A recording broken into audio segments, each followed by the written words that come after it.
You're watching Gold Rush in a Rush, and we're recapping the Season 11 premiere episode, The Perfect Storm. So what happened? Let me go ahead and sum up the first 15 minutes. Due to COVID-19, the miners are delayed in starting their season due to COVID-19. Also, gold prices are high due to COVID-19, and oil prices are low due to COVID-19.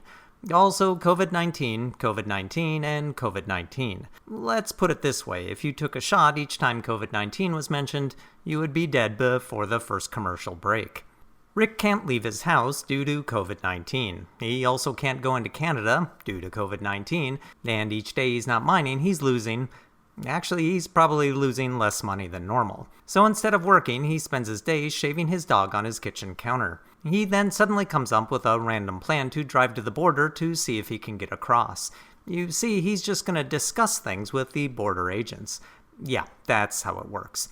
It was tense, but he somehow just gets across. Rick and Chris return to his claim from last year, just to remind us he won't be returning to it. With no equipment, no ground, and no crew, he goes to meet with the new claim owner. To the show's credit, Rick acknowledges he is starting with less than $0 this year, but it makes you wonder how he's even paying for the gas to get back to the claim. The claim owner wants a 10% royalty and a 100-ounce minimum, and he wants his 100 ounces up front, but Rick has 1 month to get it, which is a weird definition of up front, but the deal is made.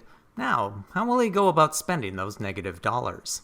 The film crew is locked out and waiting to come onto Tony's property. Tony has to drive out and let them in through the gate. But meanwhile, the film crew is already in his truck filming him getting filmed.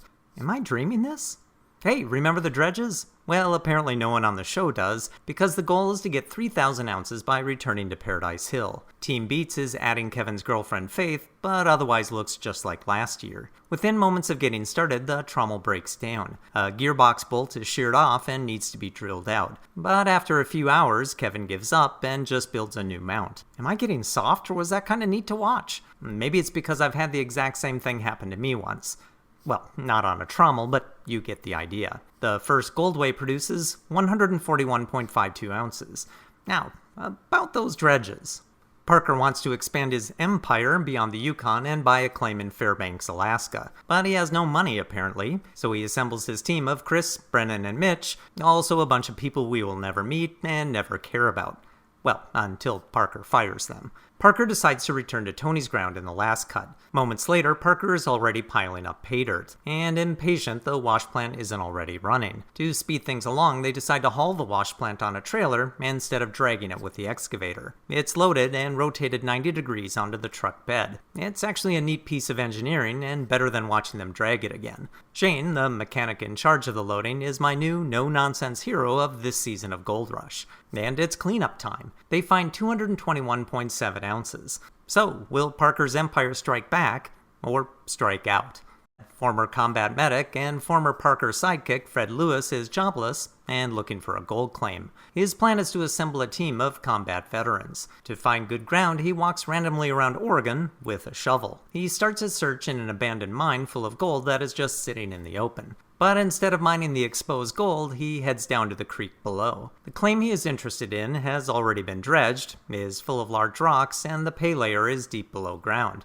Sounds great. The current owner shows off samples of gold they found on the claim, which instantly wins Fred over. He's got the Rick NESS disease. The owner wants $1 million to sell the claim, or he'll lease it for a $20,000 bond and a 15% royalty. Fred will need to test the ground before making a commitment. They dig near where two creeks converge. It's full of round rocks, which is a sign of good gold. They run the 20-yard test through an old self-built trommel that's actually a wonder to behold. They find 0.1 ounces.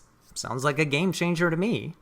Tune in next time when the question will finally be answered. If every crew brings their dog along, how come nobody gets a golden retriever?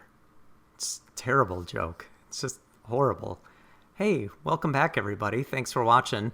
If you enjoyed the episode, you can go ahead and hit the like button, leave a comment below. You can subscribe. If you're really bored, you can watch the other 7 years of this that I've been doing. Oh boy, good luck to you. Hey, see you again next week, everybody.